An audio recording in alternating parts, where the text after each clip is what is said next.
ಹೌದಾ?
अपने ही चंचल मन को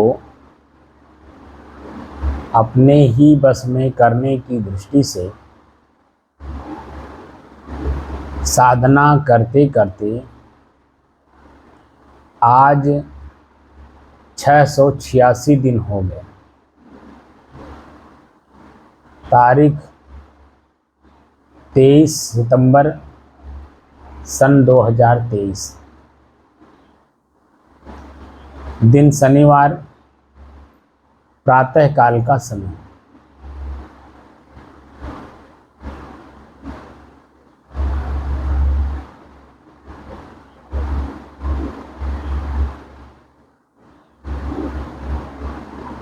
इस समय हम लोग सदगुरु कबीर के बीजक से कहरा प्रकरण पर चर्चा कर रहे हैं।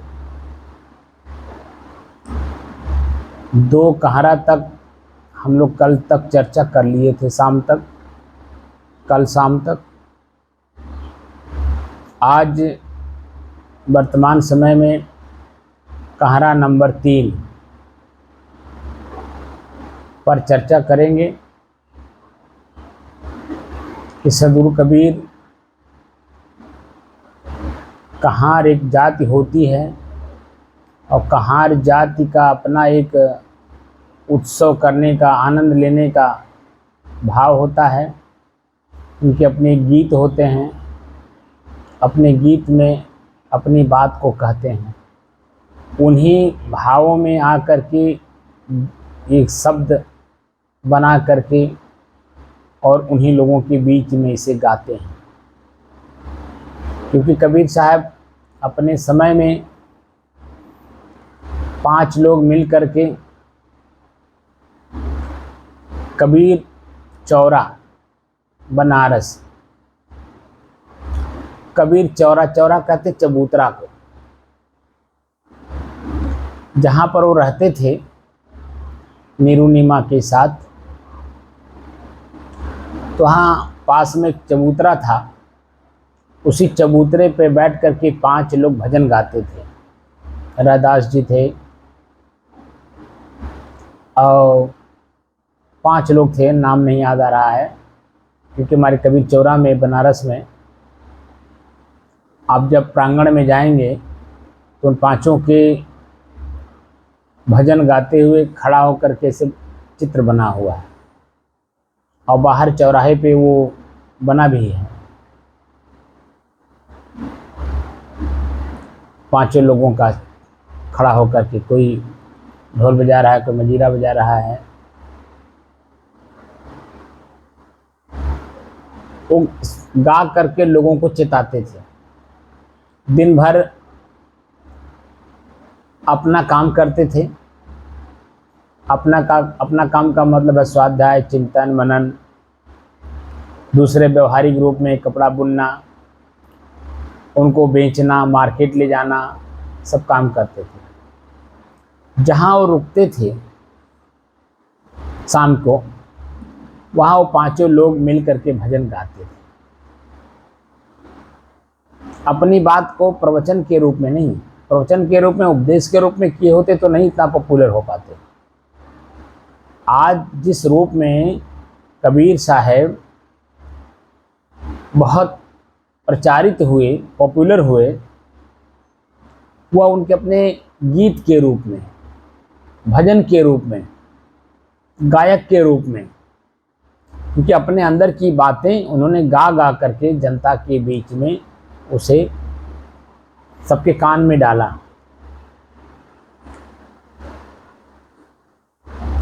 राग लय तय जो भी है अपना संगीत के माध्यम से अपनी बात को जनता के बीच में उन्होंने कहा।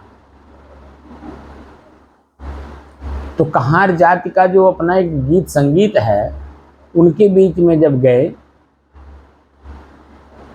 कि जो अवधि क्षेत्र है ना, अयोध्या, इलाहाबाद, बनारस और गोरखपुर, ये पूरा एरिया अवधि क्षेत्र माना जाता है, इधर आपके सिद्धार्थनगर तक। इन्हीं के बीच में कहार जाति भी रहते हैं जो डोली ढोने का काम करते हैं। तो कहारों की अपनी भी एक रहन सहन है, उनकी अपनी जातियों की अपने एक अलग से नाच गाना भी होता है। तो उसी धुन में उन्हीं लोगों के बीच में इस भजन को गाए हैं। 12 कहरा है। तो हमको लगता है बनारस से जब, क्योंकि खलीलाबाद हमारा कपड़े का मार्केट बहुत पुराना है, इस क्षेत्र में कई जगह ऐसे हैं जो कपड़े के मार्केट हैं बहुत पुराने हैं। तो कबीर साहब इस क्षेत्र में जब आए होंगे तो कहारों की जाति इस क्षेत्र में ज़्यादा है। तो उनके घर पर या उनके लोगों के बीच में जब रुके होंगे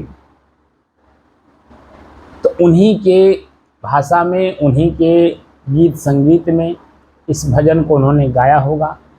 उनके साथ उनके शिष्यों ने इसे लिख लिया होगा। इसमें 12 है। हमको लगता है कि कई दिन इस क्षेत्र में रहे होंगे उनके लोगों के बीच में, तो इसलिए जो हम लोग 12 कहरा उसमें है। तो तीसरा जो कहरा है वो बहुत उपदेशात्मक है, और किसके लिए है अभी सब समझ में आ जाएगा।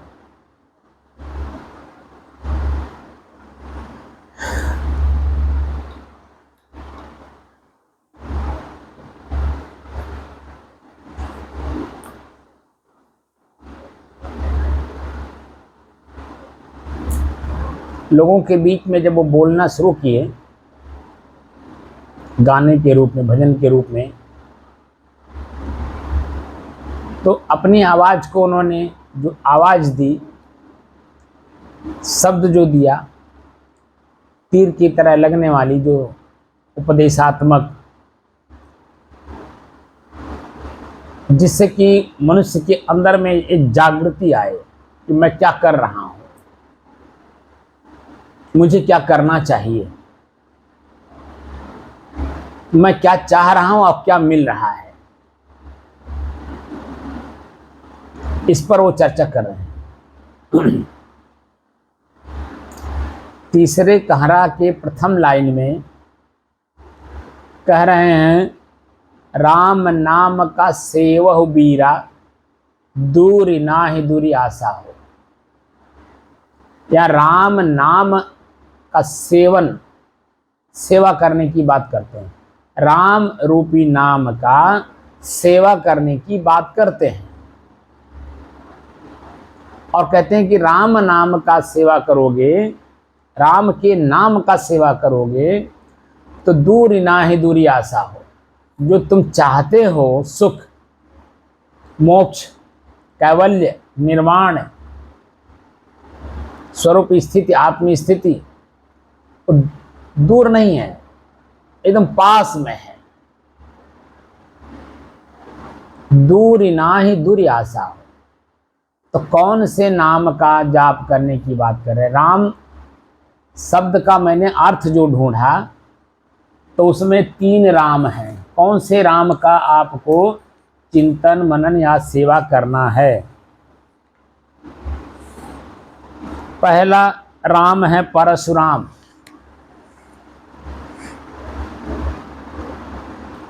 परशुराम भी राम के पहले हुए हैं, राम के समय में भी वो रहे।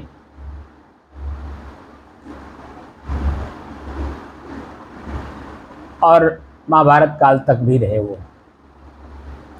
तब परशुराम, क्या परशुराम नाम रटने से क्या हमारा कल्याण हो जाएगा? क्या हमको जो मैं चाह रहा हूँ मुक्ति, मोक्ष, कैवल्य, आत्मस्थिति मिल जाएगा? क्योंकि परशुराम हमेशा फरसा लेकर के चलते थे और वो हिंसात्मक भाव में थे, क्रोधी बहुत थे। क्या उनका नाम जपने से आपका कल्याण हो जाएगा?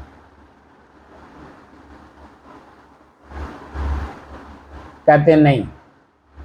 दूसरा जो राम है वो है बलराम, भगवान कृष्ण के बड़े भाई बलराम। क्या उनका नाम जपने से, रटने से, बार बार उसका स्मरण करने से या बलराम का सेवा करने से क्या मुक्ति मिल जाएगी? कहते हैं नहीं, बिल्कुल नहीं। तीसरा राम है दाशरथी पुत्र राम, जो अयोध्या में हुए हैं, दशरथ के पुत्र। यहाँ जो शब्दकोश में लिखा है दाशरथी पुत्र राम, दाशरथी राम यानी दशरथ के पुत्र राम जो अयोध्या में जन्म लिए। क्या उनका नाम जपने से, क्या उनका सेवा करने से आपका कल्याण होगा? जिन्होंने जीवन भर धनुष बाण लेकर के सिर्फ राक्षसों का वध करते रहे। तो वध करना मतलब हिंसा करना। तो क्या हिंसा करने वाले व्यक्ति का नाम जपने से या उनका सेवा करने से क्या आपका कल्याण होगा, यानी मोक्ष मिलेगा? कहते नहीं। तब कौन से राम का सेवा करने से या नाम जपने से आपका कल्याण होगा? मूल अर्थ में जब जाएंगे, राम शब्द वास्तव में एक बहुत बड़ा शब्द है जो किसी का नाम रखने से नहीं होता है।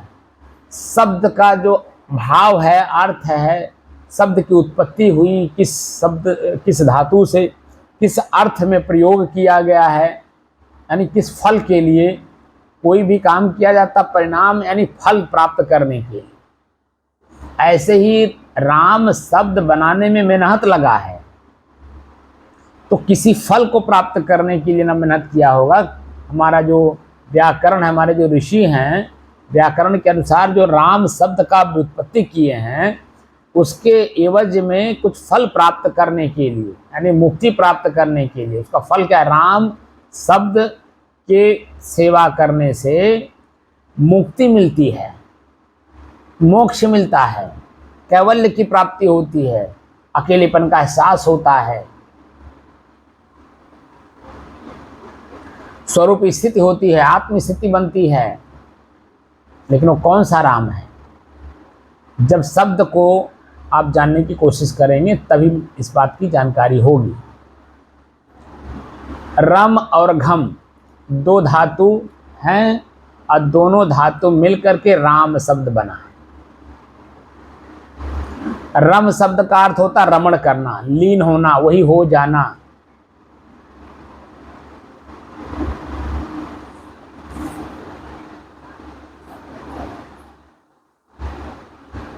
उसी में समा जाना, वही हो जाना, उसी आकार का अपने आप को बना लेना आदि। ये रम शब्द का अर्थ होता है जो शब्दकोश में दिया हुआ है। और आप नेट से भी, मान लीजिए शब्दकोश आपके पास नहीं है, ये बृहत हिंदी कोश है जो ज्ञान मंडल वाराणसी का है, 1,45,000 शब्द इसमें हैं। ये पास में ही मेरे रखा हुआ है, यहाँ देख सकते हैं। इसका कवर टूट गया है इसलिए सामने ही है। 1,45,000 शब्द हैं इसमें। इस सन 1990 में मैंने 200 रुपये में खरीदा था इलाहाबाद से।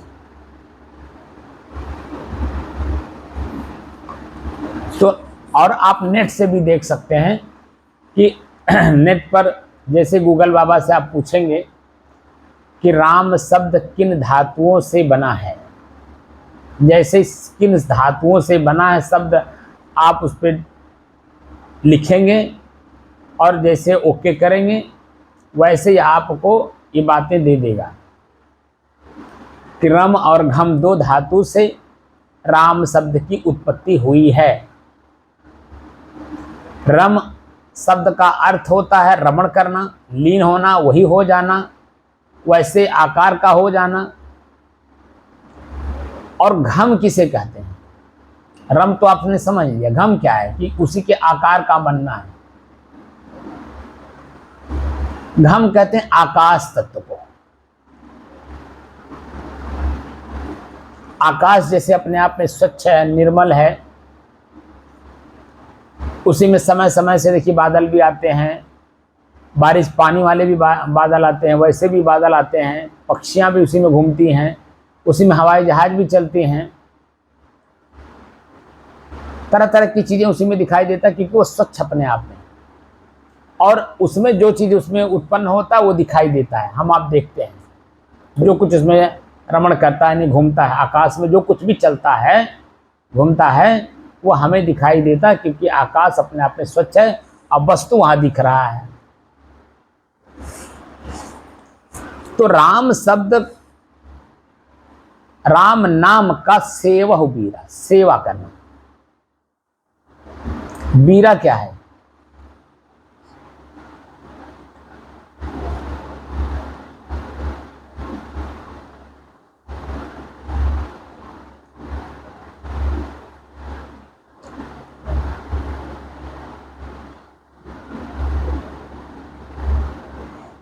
राम और नाम, राम तो आपको मैंने बता दिया, आकाश तत्व।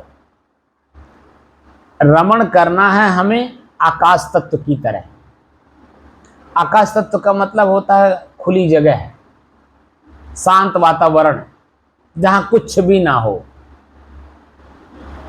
ना वहां अच्छे के रूप में कुछ हो, ना बुरे के रूप में हो, तो उसकी सेवा कर रहे हैं। यानी अपने मन को, जिस वजह से मेरा मन दुखी है, पीड़ित है, प्रसन्नचित है, आनंदित है, दोनों चीजों को निकाल देना। जो दोनों को निकालने के बाद शेष जो बचता है उसी को आकाश तत्व कहते हैं। और उसका अर्थ ये भी दिया हुआ है, आकाश तत्व, घम शब्द का मतलब आकाश तत्व। दूसरा शब्द उसका अर्थ है कि संत लोग जिसका ध्यान करते हैं, स्वच्छ, निर्मल, प्रसन्नता आदि।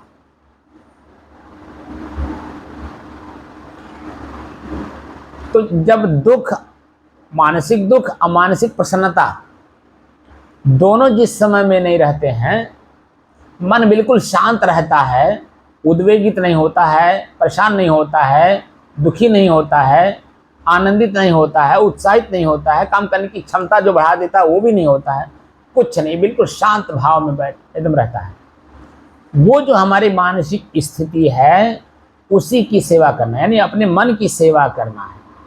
और अपने मन को कैसे बनाना है? बिल्कुल आकाश तत्व की तरह, खुला जगह, खाली जगह, खुला और खाली जगह, यानी शांत मन, मन में कुछ भी ना हो, और उसे देखकर, जानकर और समझ करके करना है। तो यहाँ इसका यहाँ जिक्र किए हैं कि जो साधकों के लिए, बीरा का मतलब है साधक, जो साधक है, वास्तव में मुमुक्षु है, उसकी चर्चा यहाँ कर रहे हैं, जिनको वास्तव में शरीर पीड़ा का घर,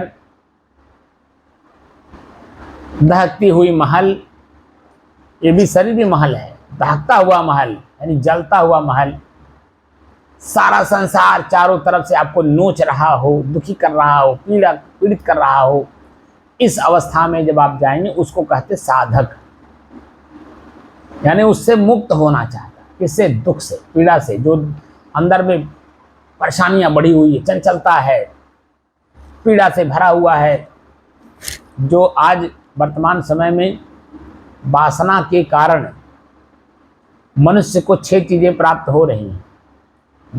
वासना इतना बलवती हो गई है कि ये 6 चीजें कब आपको आपके जीवन में प्राप्त, जीवन मतलब शरीर में कब प्राप्त हो जाएगा आपको पता भी नहीं चलेगा। क्या क्या? सबसे पहले आपका ब्लड प्रेशर बढ़ेगा, ब्लड प्रेशर बढ़ करके जैसे अपने चरम सीमा पे जाएगा वैसे तुरंत आपको शुगर हो जाएगा, शुगर जब अपने चरम सीमा पे जाएगा तो आपको ब्लड शुगर हो जाएगा, ब्लड शुगर अपने चरम सीमा पे जब जाएगा तो आपको आगे क्या देगा? हार्ट अटैक, इससे अगर बच गए तो ब्रेन हेमरेज, और अगर इन सब से बच गए तो अपने ही मन में इतना इच्छाएं आपने बढ़ा लिया, इतना आगे आप निकल गए कि पीछे मुड़ करके आप जाना पसंद नहीं करते हैं। बस वहीं जो है छठवां जो आपको मिलता है सुसाइड, यानी आत्महत्या, अपने शरीर से बिछो कर लेना। इतना अपने मन को पीड़ित कर लिए हैं इस वासना के कारण कि आपको मरने के अलावा कुछ दिखाई नहीं देता, यानी सारे रास्ते आपने अपने स्वयं बंद कर लिए सिर्फ वासना के कारण। अपने ही अंदर में इतना वासना जागृत कर लिए कि वह वासना आपको अंत में ले जा करके बस अब इसके अलावा कुछ नहीं बचा, आत्महत्या कर लेना। कई बार मैंने जिक्र आपको के सामने कर भी दिया। बताइए, डीएम ट्रेन के नीचे कट के मरे, ये प्रश्न चिन्ह बनता है कि नहीं एक बुद्धिजीवियों के बीच में। यानी अपने आप को इतना जन्म आगे निकाल दिया व्यक्ति कि अपने घर का एक छोटा सा समस्या समाधान नहीं कर पा रहा। बताइए, इतना अज्ञानी हो, इतना ज्ञानी हो गया, इतना हाई सोसाइटी में चला गया कि छोटी सी चीज नहीं सुलझा पा रहा है। क्या नहीं सुलझा पा रहा है? माँ और हमारी पत्नी में आपस में झगड़ा होता है, बस इतनी सी बात। अरे भाई, इसका सॉल्यूशन एक ही है, आगे विकल्प ढूंढने की जरूरत ही नहीं है। कि जहां आप पोस्टेड हो, जहां आपकी पोस्टिंग होती है, उस पोस्टिंग में आप अपनी पत्नी को लेके रह सकते हो, बच्चों को लेके रह सकते हो, इतना सरकार आपको छूट देती है। माँ मान लीजिए अपने घर पर है, गांव गढ़ी होंगे ही, नौकर चाकर आप वहां रख सकते हैं उनकी सेवा के लिए। या माँ वहां अगर रहती है, पत्नी को अपने पास रखिए तो दोनों की दूरी बनी रहेगी। जब दोनों की दूरी बनी रहेगी, जब साल में एक बार दो बार मिलेंगे तो प्रसन्न मुद्रा में मिलेंगे, आनंद मुद्रा में मिलेंगे, माँ और बेटी के संबंध से मिलेंगे। वहाँ सास बहू का संबंध नहीं रहेगा, माँ बेटी का संबंध रहेगा, दूरी बना के रखेंगे। बस इतनी सी बात। जहाँ आप पोस्टेड हो, अपनी पत्नी को साथ लेके रहो, कोई झंझट नहीं, कोई दुख नहीं, दोनों में ना झगड़ा होगा, ना आपको इतना बड़ा स्टेप उठाने की जरूरत थी। आप पत्नी को अपने पास लेके रहना भी नहीं चाहते हैं और उस समस्या का समाधान भी करना चाहते हैं। ये तो घर घर की कहानी है। सास बहू जब इकट्ठा रहेंगी, निश्चित है कि सास अपने अनुसार चलाना चाहेगी बहू को, अब बहू अभी है जवान, वो अपने अनुसार चलना चाहेगी, तो दोनों में अंतर्द्वंद तो रहेगा ही। और जब अंतर्द्वंद होगा तो कलह होगा ही, कलह होगा तो झगड़ा होगा ही, तो तुम्हें मैं होगा ही। एक घर घर की कहानी है। अब इस घर घर की कहानी को आपने घर घर से जाकर के कहीं से शिक्षा तो ले लिए होते कि कैसे लोग रहते हैं, लेकिन इतना हाई सोसाइटी में आप चले गए कि आप नीचे उतरना ही नहीं चाहते हैं, किसी से सुझाव लेना ही नहीं चाहते हैं। स्वयं के अंदर में वो जानकारी अगर नहीं है तो किसी से तो पूछ लेते, पिताजी से पूछ लेते, माता जी से पूछ लेते, वही सोल्यूशन आपको बता देती और कहती बेटा जन्म है, इसको आप अपने पास रखो। पास में रखोगे तो ये दूर दूर हम लोग रहेंगे, तो हम लोगों का संबंध आपस में बना रहेगा। लेकिन जब पास में रहेगी, मैं अपने अनुसार चलाऊंगी, वो अपने अनुसार चलना चाहेगी, तो दिक्कत होगी। अच्छे माताएं अपने पुत्र को, बहुओं को एक साथ रखते हैं, भाई बेटा अपने पास रखो, ले जाओ वहाँ, कम से कम तुमको रोटी बना के तो देगी, शुद्ध भोजन होगा, घर का भोजन होगा, तुम्हारी चिंता तो करेगी, तुम कहाँ हो, कैसे हो, किस हालत में हो, तुम्हारे ऊपर तुम्हारी चिंता करेगी, तुम्हारी देखरेख करेगी, ले जाओ उसको। तो राम नाम का सेवह वीरा, साधकों के लिए यहाँ शब्द कह रहे हैं। वीरा मतलब शिक्षा, किसके लिए? सिर्फ साधकों के लिए, जो वास्तव में संसार से मुक्त होना चाहता है। कि राम नाम का सेवह वीरा, जो असली तत्व है, अपने ही मन में जो जिस कारण से मन दुखी है, उस कारण का निवारण कर दो, मन हमेशा शांत रहेगा। कारण, जब जो कार्य वर्तमान, दुख मतलब कारण, कार्य हो गया, किस कारण से मेरा मन दुखी है, तो कारण का निवारण नहीं करेंगे जब तक, तो वो अस्थायी रूप से आपके जीवन से निकल नहीं सकता है। क्योंकि हम चाहते हैं कोई भी सुख अस्थायी हो, मन हमेशा प्रसन्न रहे। यानी शरीर में हम जब तक रहें तब तक हमारा मन प्रसन्न रहे। तो प्रसन्न रहने वाला कार्य भी करना होगा। आप कार्य कर रहे हैं पीड़ा वाला और चाहते हैं प्रसन्न रहना, तो कैसे होगा? दोनों संभव नहीं है, एक ही संभव है। अगर आप कार्य करते रहेंगे तो निश्चित उसका फल आता रहेगा, और जिस तरह का कार्य आपका होगा उसी तरह से आपको फल मिलेगा। कार्य आप जो है दूसरे को दुख देने वाला कर रहे हैं, तो आप स्वयं कैसे सुखी रहेंगे, आप बताइए। मैं आपको बार बार गाली देता रहूं, भले मैं महात्मा हूं या कुछ भी हूं, ज्ञानी हूं, ध्यानी हूं या कुछ भी हूं, अब मेरे मुंह से अब शब्द हमेशा बार बार निकलता रहे, तकिया कलाम बन गया हो, तो आपका कान बार बार सुनेगा। अब बार बार सुन करके जो है हमारे प्रति जो भाव उत्तम होना चाहिए वह निम्न भाव में चला जाएगा। तो किसी न किसी दिन आप ही हमें बोल बैठेंगे, महात्मा जी ये शब्द आपको शोभा नहीं देता, पहले इस तरह से समझाएंगे। और अगर हम मान गए, उस शब्द को अपने जीवन से निकाल दिए तकिया कलाम में से, जो तकिया कलाम हमारा बार बार अभ्यास हो गया था। बहुत ऐसे महात्मा हैं जो तकिया कलाम करते, मैंने बीच में बोला भी था। हमारे यहाँ हरिद्वार में मैं जब अध्ययन कर रहा था तो भागीरथी नगर कॉलोनी में मैं रहता था अपने गुरु भाई के यहाँ। तो वहाँ एक संत जी रहते थे, तो उनके, वो भी सन्यासी महात्मा थे, नागा, लेकिन वो कॉलोनी में रहते थे तो कपड़ा पहन के रहते थे, लेकिन उनकी भाषा जो है वो नागाओं जैसी थी, हमेशा उदंडता वाली भाषा बोलना। तो उनके अंदर में तकिया कलाम, अब उस शब्द का प्रयोग तो मैं नहीं करूँगा, नहीं तो आप लोगों को भी बुरा लग जाएगा। तो एक दिन मैं उन्हीं के मकान से होकर के दूसरे संत के आवास पे जा रहा था, आश्रम में। रास्ते में मिल गए, मैं जल्दी किसी से बोलता नहीं था, हमसे मिल गए और मिल करके कुछ बातें करने लगे, किसी दूसरे की बातें। तो तकिया कलाम उन्होंने लगा दी अपनी बात को, और दुखी होकर के बोल भी रहे थे। तो जैसे उन्होंने तकिया कलाम लगाया, साला शब्द का प्रयोग किया, तैसे मैंने कहा, उनकी बात का तुरंत मैंने वही जवाब दे दिया। मैंने कहा जब साला आपका हैये है वो, तो अपने बहनोई से नहीं मजाक करेगा, अपने बहनोई के साथ जन्म ऐसा कार्य नहीं करेगा तो क्या दूसरे के साथ करेगा? और जैसे मैंने ऐसे शब्द का प्रयोग किया तैसे वो मेरे ऊपर गुस्सा आ गए। मैंने कहा महाराज, मेरे ऊपर गुस्सा आने की बजाय अपने ऊपर गुस्सा आते तो ज़्यादा अच्छा था। ये जो तकिया कलाम शब्द आपका है, इसको निकाल दीजिए अपने जीवन से। ये व्यवहार है, व्यवहार में मुंडे मुंडे मतिर भिन्ने, अलग अलग सर हैं, अलग अलग सर में अलग अलग। जैसे आप ट्रेन पे जाइए या हवाई जहाज से जाइए या कहीं से जाइए, जितने यात्री आपको मिलेंगे उनके अपने अटैची, अपने बैग अपने पास मिलते हैं। तो क्या जरूरी है कि सभी लोग अपने अटैची में एक ही तरह के सामान रखेंगे? जितने प्लेटफार्म पे हैं, चाहे वो एयरप्लेन के प्लेटफार्म पे हो, चाहे रेलवे स्टेशन के प्लेटफार्म पे हो, चाहे बस अड्डे के प्लेटफार्म पे हो, जितने भी यात्री हैं उनके अपने बैग हैं, उनके अपने बैग में अपने हिसाब से उनका सामान है। तो जितना सर है, यानी शरीर है, शरीर में सर है, यह भी एक अटैची है, एक पेटी है, एक झोला है, एक बैग है। क्या जरूरी है कि सभी लोग अपने बैग में एक ही तरह के सामान रखेंगे? जो आप सोच रहे हैं क्या जरूरी है कि मैं भी वही सोचूंगा? मैं जो सोच रहा हूं क्या जरूरी कि आप भी वही सोचेंगे? बिल्कुल नहीं। सब मुंडे मुंडे मतिर भिन्ने शब्द पहले ही कह दिया गया।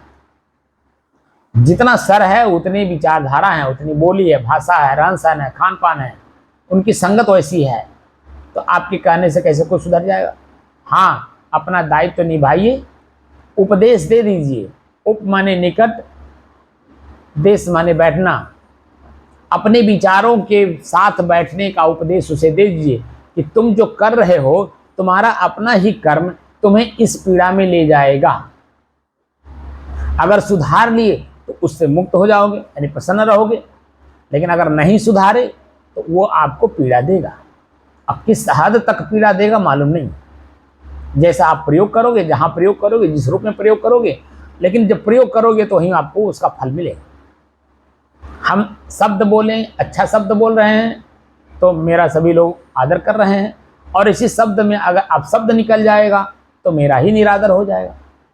तो इस बात का मुझे भी एहसास होना चाहिए कि जो शब्द बोलें हम उन शब्दों में ऐसे शब्दों का प्रयोग करें जिससे सामने वाले को चिंतन करने, चिंता नहीं, चिंतन करने का शक्ति जागे, ताकि उसका सुधार हो, अपने आप में सुधार हो। क्योंकि मैं उपदेशक हूँ, यानी आपको अपने तक ले जाने का कारण हूँ मैं, क्योंकि मैं संत हूँ।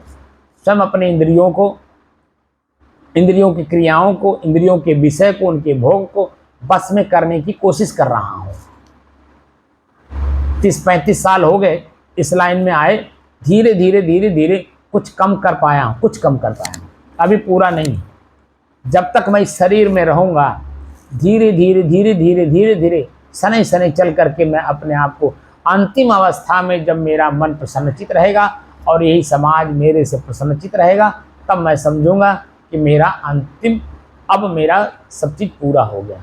लेकिन अभी मैं चल रहा हूँ, रास्ते में हूँ, अभी मेरा अंतिम मंजिल नहीं आया है। इसलिए धीरे धीरे साधकों को कह रहे हैं, धीरे धीरे चलो, राम नाम का सेवो, राम के नाम का सेवा करो। हे साधकों, हे संतों, हे विचारकों, हे चिंतनशील व्यक्ति लोग, अपने आप का सेवा करो, अपने आप को आकाश की तरह हल्का करो। आपका मन जो किसी बात को लेकर के भारीपन महसूस कर रहा है, दर्द महसूस करा रहा शरीर, मन में पीड़ा हो रही है, असहनीय वेदना हो रही है, इन सबको निकालो, अपने आप से ही निकालो, खाली करो अपने आप को, जो पहले से कुछ भर रखे हो। इसकी चर्चा यहाँ पे इस लाइन में कर रहे हैं। राम नाम का सेवहु बीरा, दूर ना है दूरी आशा, और दूर नहीं है जो आप चाह रहे हो, जो आप चाहते हो, प्रसन्नता, आनंद, सुख, शांत वातावरण में रहना, स्वयं अंदर में शांति रहना, मन में कोई उद्वेग नहीं है, ना सुख के रूप में, ना दुख के रूप में, ना पीड़ा के रूप में, ना प्रसन्नता के रूप में, कुछ नहीं, हल्कापन, एकदम हल्का। कल शाम को मैंने जिक्र भी किया था कि जब आप कर्ज ले लेते हैं तो कर्ज लेने के बाद आपको देखिए कि भारीपन लगता है, मन में बार बार बातें आती हैं, फला आदमी से इतना कर्जा लिया है, उसे देना है, कहाँ से दूंगा, कैसे दूंगा, किस रूप में दूंगा, तरह तरह के प्रश्न मन में उत्पन्न होते हैं। और जब आप दे लेते हैं तब आप देखिए उस समय में आप कितना हल्का अपने आप को महसूस करते हैं। जैसे ही आपने कर्ज जिस दिन मुका दिया, दे करके आप मुक्ति ले लिए, अपने आप को अनुभव करिए कि कैसा लगता है, एकदम हल्का, शांत। जो भारीपन पहले था, दबाव महसूस हो रहा था, पीड़ा दे रहा था, वो स्थिति बिल्कुल शांत हो जाती है। और यही स्थिति देखकर, जानकर और समझ करके, महसूस करते हुए, अनुभव करते हुए अपने जीवन में जो भी चीज़ें हमें भारीपन महसूस होती हो, उसे अपने जीवन से निकालने का प्रयास करिए। तो सबसे बड़ा भारीपन तो हमारा वासना है। वासना में काम वासना है, अब वासना का मतलब है इच्छा और कल्पना, कामना। हम जो चाहते हैं, चाहना जो है वही हमारी वासना है। चाहना खत्म कर दीजिए। चाह गई चिंता मिटी, मनवा बेपरवाह, जिसको कछु न चाहिए सो साहन पद साह। वह जो पद है, स्थिति है आपकी, वह शहंशाहों की है, राजाओं की है। राजा भी बार बार चिंतित रहता है, लेकिन यहाँ आप राजा नहीं हैं, महाराज हैं। हम संतों के सामने नाम के आगे लोग महाराज शब्द लगाते हैं। महाराज प्रणाम। महाराज का मतलब राजाओं के महाराज, यानी कोई चिंता नहीं, कोई गम नहीं, सब अपने आप स्वतः प्रकृति में हो रहा है, मैं आनंद ले रहा हूँ। जैसे राजा अपनी गद्दी पर बैठा रहता है और एक सिस्टम है पूरे राज्य का, सारा सिस्टम जो है, नीचे के मंत्रीगण, अधिकारीगण, कर्मचारीगण सब काम अपने अपने जगह पे सुचारू रूप से करते हैं। जब तो राजा अपने गद्दी पर प्रसन्न मुद्रा में मुजरा देखता है। मुजरा समझते हैं ना, गीत संगीत, आनंदित रहता है। लेकिन जब राज्य में किसी प्रकार का कोई व्यवधान आता है, तब राजा मुजरा कहाँ देखेगा? तब तो मंत्रिमंडल की बैठक करता है, बैठक पे बैठक करता है कि समस्या आई तो कैसे समाधान हो। तो सभी लोगों को चिंता करना पड़ता है, राजा भी चिंतित तो सभी लोग चिंतित, पूरा सिस्टम चिंतित, जब तक वो कार्य संपन्न ना हो जाए। ऐसे ही मैं स्वयं इसी हृदय रूपी क्षेत्र में महल है, यहीं पे मुझे स्थिर चित्त रहना है। और हमारा जो मस्तिष्क है ये मंत्रिमंडल है, जो क्या बोलते हैं इसको, विधानसभा या लोकसभा या राज्यसभा जो भी कह लीजिए, यहीं पे सारे मंत्रीगण हमारे बैठते हैं। आँख से देखा हुआ दृश्य, कान से सुना हुआ शब्द, जीभ से लिया हुआ स्वाद, यानी पूरे मंत्रिमंडल यहीं बैठे हुए हैं और यहीं से संचालन पूरे शरीर का करते हैं। हाथ पैर ये सब जो है कर्मचारी हैं। उंगलियां, चाहे पैर की उंगली हो चाहे हाथ की उंगली हो, ये सब कर्मचारी हैं। हमारा शरीर भी एक सिस्टम है, इसी सिस्टम में मैं बैठ कर के इसी राज्य का उपभोग करता हूँ। अगर इस शरीर में सभी लोग अपने अपने जगह पे अपने अपने कार्य में दक्ष हैं तो मैं अपने आप पे शांत रहूँगा, प्रसन्न रहूँगा और मनोरंजन का काम करूँगा, यानी आनंद रहने का काम करूँगा। यानी मुजरा देखूँगा, गीत संगीत सुनूंगा, मान सम्मान करूँगा, जो लोग अच्छे कार्य किए उनको सम्मान दूंगा, तरह तरह की चीज़ें अच्छे कार्य में। लेकिन मैं जब स्वयं अब भी दुखी हो गया किसी इंद्रिय के कारण, शरीर के किसी भी अंग के कारण, मन में अगर पीड़ा हो गई, दर्द महसूस हुआ, तो जब मैं अपने आप को दर्द महसूस करने लगा तो पूरा शरीर को मैं कैसे स्थिर रहने दूंगा। तो यहाँ है कि राम नाम का सेवहु बीरा, दूर ना ही दूरी आशा, दूर नहीं है आप जो चाहते हो। आशा का मतलब आगे ये फल मिलेगा, मैं शांत हो जाऊंगा, मोक्ष प्राप्त हो जाएगा। वो आगे प्राप्त करने की जरूरत नहीं, तुम्हारे पास ही है। पास नहीं बल्कि तुम स्वयं ही वही हो जो तुम खोज रहे हो बाहर। सोहम शब्द का उपयोग हमारे संतों ने किया। सह अहम, वह तुम हो जो तुम बाहर खोज रहे हो। अब दूसरी लाइन में क्या कहते हैं, इसमें 8 लाइन है, 8 लाइन का जिक्र मैं पूरा कर दे रहा हूँ क्योंकि एक ही विषय पे उन्होंने कहा है। अब साधकों के लिए कह रहे हैं, और देव का सेवहु बोरे ई सब झूठी आशा हो। राम के अलावा, राम की सेवा के अलावा अगर किसी और देवता का अगर आप सेवा करते हो तो ये सब झूठी आशा है। झूठी आशा का मतलब उसमें स्थिरता नहीं है। आकाश तत्व की का मतलब होता है कि वहां देखिए दूर दूर तक कहीं कुछ नहीं दिखाई देता है। जिस एरिया में आप हैं, आप ऊपर उठा करके आंख को देखिए तो आपको ना पेड़ मिलेगा, ना पहाड़ मिलेगा, ना नदी मिलेगा, ना जमीन मिलेगा, कुछ नहीं, सब साफ सुथरा। और उस जगह अगर आपको बैठा दिया जाए तो आप वहां आकाश में जब जाएंगे तो नीचे देखेंगे तो ये नीचे की चीजें छोटी छोटी दिखेंगी।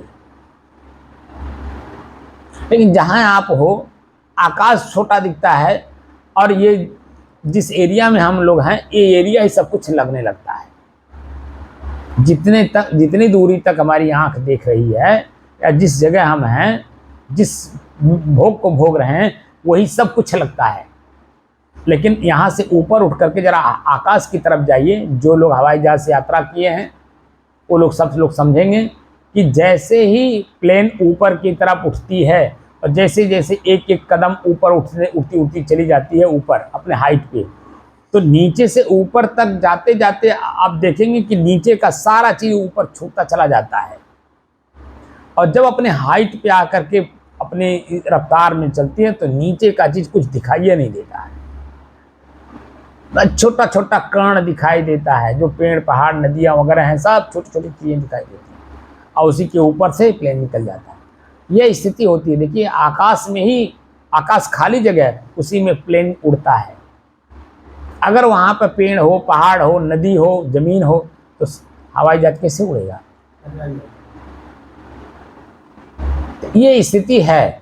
आपके अपने ही मानसिक स्थिति आपकी इतना निर्मल हो जाएगी, इतना स्वच्छ हो जाएगा, इतना शांत वातावरण आपके जीवन का होगा कि वहाँ पूरी दुनिया आपको छोटी लगेगी। आपका शरीर भी छोटा लगने लगेगा, आपके पास, आपके शरीर में ही जो आपको भूख लगती है उसको भी आप जीत लेंगे, नींद लगती है उसको भी जीत लेंगे, प्यास लगती है उसे भी जीत लेंगे, शरीर की सारी क्रियाओं को अपने आप बस में कर लेंगे। आपकी इंद्रियां, उनके विषय, उनके भोग आपके मुट्ठी में होंगे।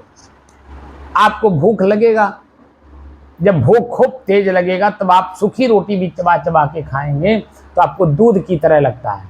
ये मैं कोई अपने मन से नहीं कह रहा हूँ, ये सबका आपका अनुभव है।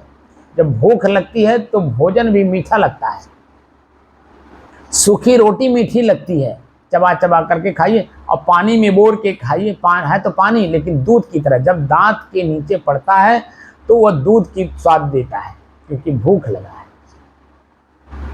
लेकिन भूख ना हो, दूध है आप खाइए तो आपको पानी की तरह लगेगा, क्योंकि भूख नहीं है। तो उसी का जिक्र कर रहे हैं कि और देव का सेवहु बोरे, और देवताओं की सेवा करने की जरूरत नहीं है, सिर्फ राम की। क्योंकि जो और देवता हैं वो सिर्फ मनोकामना पूरा करते हैं। आप जो वर्तमान में कामना मन में करते हो, इच्छा जाहिर करते हो, उसको सिर्फ पूरा कर देते हैं। और वो इच्छाएं हमारी होती हैं क्षणिक, उसमें स्थिरता नाम की कोई चीज दिखाई नहीं देता।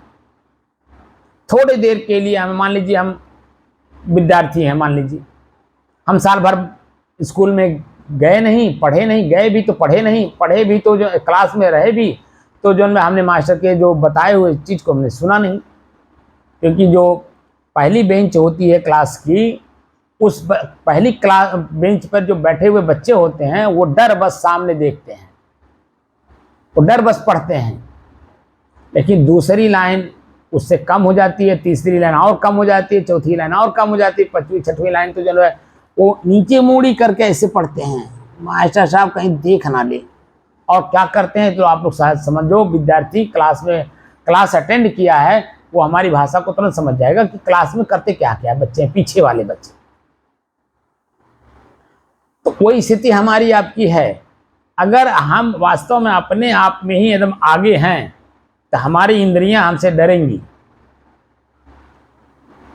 और अगर हम इंद्रियों को आगे कर दिए हैं तब बता दीजिए, जब इंद्रियां आगे हो गई तो हमें डरना पड़ेगा कि हमारी इंद्रियां जो स्वाद में अपने आप को पिरो रही हैं, जैसे जीभ है, ये कब समोसा मांग लेगा, कब पिज्जा मांग लेगा, कब बर्गर मांग लेगा, कब चाउमीन मांग लेगा, कुछ पता नहीं है।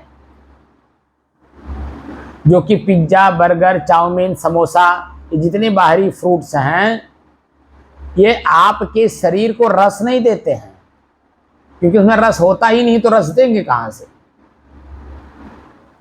जब रस नहीं शरीर को मिलेगा तो खून कहां से बनेगा, अब खून नहीं होगा तो मज्जा कहां से बनेगा, अब मज्जा नहीं होगा तो वीर्य कहां से बनेगा, जो शरीर का ऊर्जा है।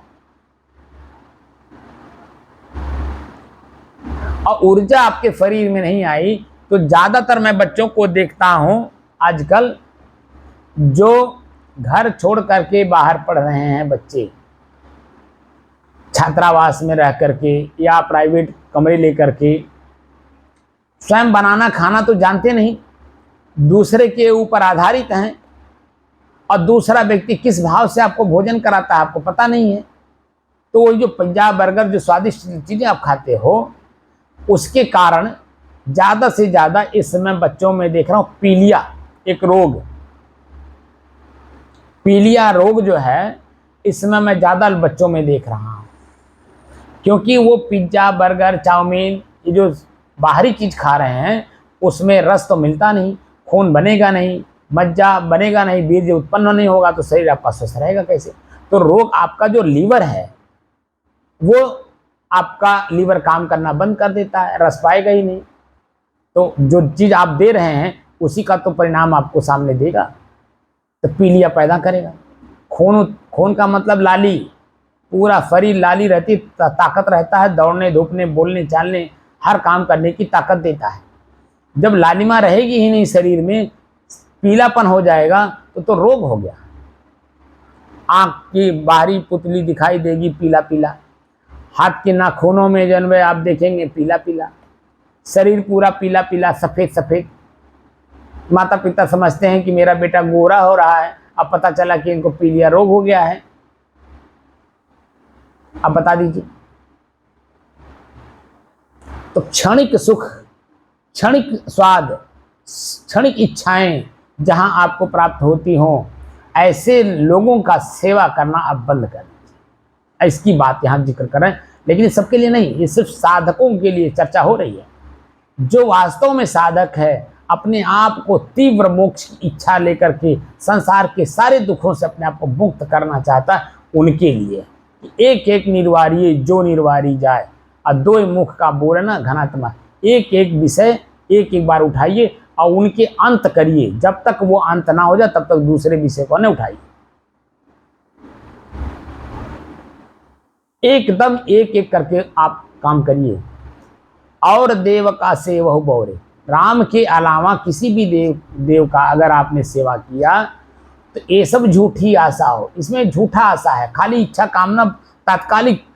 मान लें किसी को, जैसे मैंने उदाहरण दिया ना, मैं विद्यार्थी हूँ, पढ़ता हूँ, अब मैं साल भर पढ़ा नहीं, परीक्षा का समय आ गया, परीक्षा देने गया, हे हनुमान जी हमें पास कर दिया, हम तो हैं लड्डू चढ़ाए। बताओ भगवान हनुमान जी को कौन ज़रूरत है हमको पास कराने की। जब मेरा समय था तब तो हनुमान जी को मैंने कुछ समझा नहीं, गुरु को कुछ समझा नहीं, अपने से सीनियर विद्यार्थियों को मैंने कुछ समझा नहीं, किताबों को कुछ समझा नहीं, कुछ पढ़ने का कोशिश किया नहीं, तो हनुमान जी का अगर यहाँ आया तो पकड़ के लिखिए। हर 5 साल में सिलेबस चेंज हो जाता है। हम ही लोग जिस समय में विद्यार्थी थे उस समय का सिलेबस और वर्तमान का सिलेबस में कितना अंतर है। हम अपने सामने अपने छोटे बच्चों को नहीं पढ़ा पाते क्योंकि सिलेबस चेंज हो चुके हैं। उसके लिए एक बार हमें पूरा मेहनत करना पड़ेगा। तो मैं उधर मेहनत करूं कि अपने कार्य के प्रति मेहनत करूं। कोई भी माता पिता वो भी पढ़े लिखे अपने बच्चों को पढ़ाते हैं, अपने घर में अपने बच्चों को ट्यूशन पढ़ा सकते हैं, लेकिन जिस समय में माता पिता पढ़े थे उस समय का सिलेबस और वर्तमान का सिलेबस में काफ़ी चेंजिंग आ गई है। माता पिता खुद नहीं समझते हैं कि हमारा बच्चा क्या पढ़ रहा है। इतने चेंजेज आ गए हैं, परिवर्तन आ गए हैं। जो कक्षा 8 में 10 में हम पढ़ते थे वो आज कक्षा 2 में पढ़ाया जा रहा है, 3 में पढ़ाया जा रहा है। तो इतने सिलेबस चेंज हो गए हैं। तो बता दीजिए भगवान हनुमान जी जिस समय में रहे होंगे उस समय का सिलेबस क्या था। वेद, उपनिषद, श्रुति, स्मृति, शास्त्र, अनेकों ग्रंथ उस समय के संस्कृत में थे। आज आप अंग्रेजी पढ़ रहे हो, आज आप उर्दू पढ़ रहे हो, आज आप हिंदी पढ़ रहे हो। तो बता दीजिए उस समय का भाषा और वर्तमान की भाषा में ही अंतर हो गया। वर्तमान के सिलेबस में और पूर्व के सिलेबस में ही अंतर है। पूर्व की जो पढ़ाई होती थी वो अंदर से चीज़ों को पढ़ाई जाती थी, यानी सूक्ष्म शरीर को मजबूत किया जाता था। आज जो है हम जो पढ़ रहे हैं वो सूक्ष्म शरीर को कमज़ोर कर रहे हैं, तो कारण शरीर अपने आप ही कमज़ोर हो जाएगा और जो स्थूल शरीर है वो तो बिल्कुल ही नष्ट हो जाएगा। क्योंकि कारण शरीर में ही जो हमारा स्थूल शरीर है, इसी स्थूल शरीर में ही सूक्ष्म शरीर और कारण शरीर दोनों हैं। जब स्थूल शरीर ही पीलिया रोग से ग्रसित हो गया तो बता दीजिए सूक्ष्म जो हमारा मन है वो कैसे प्रसन्नचित होगा, और जो मैं स्वयं हूं इन दोनों का उपभोक्ता वो कैसे सुखी रहेगा। तो इसीलिए कह रहे हैं और देव का सेवहु बौरे, ये सब झूठी आशा, क्षणिक है, थोड़े समय के लिए। आपको मान लीजिए पास करा दिए, कक्षा 4 पास करा दिए, 5 पास करा दिए हनुमान जी, लेकिन हाई स्कूल कौन पास कराएगा। हाई स्कूल भी पास करा दिए, इंटर कौन पास कराएगा, इंटर भी पास करा दिए, बीए में कौन कराएगा। आप खुद पढ़ते नहीं हो, जब समय रहता है पढ़ने का तो आप पढ़ते ही नहीं हो, और जब परीक्षा आता है तो दूसरे का सहारा लेते हो। तो दूसरे का सहारा कब तक, कोई भी दूसरे को सहारा कब तक देगा, जब तक उसके बल है, ताकत है। अब वह भी झुंझला जाएगा, बार बार एक ही बात को बताते बताते वो भी दुखी हो जाएगा, पीड़ित हो जाएगा। और जब दुखी हो जाएगा, पीड़ित हो जाएगा, आपको अपने पास से आने से मना कर देगा, और या तो अपने आप को आपसे काट लेगा, या तो आप बैठेंगे तो आपको कुछ अंदर से कुछ निकलेगा ही नहीं।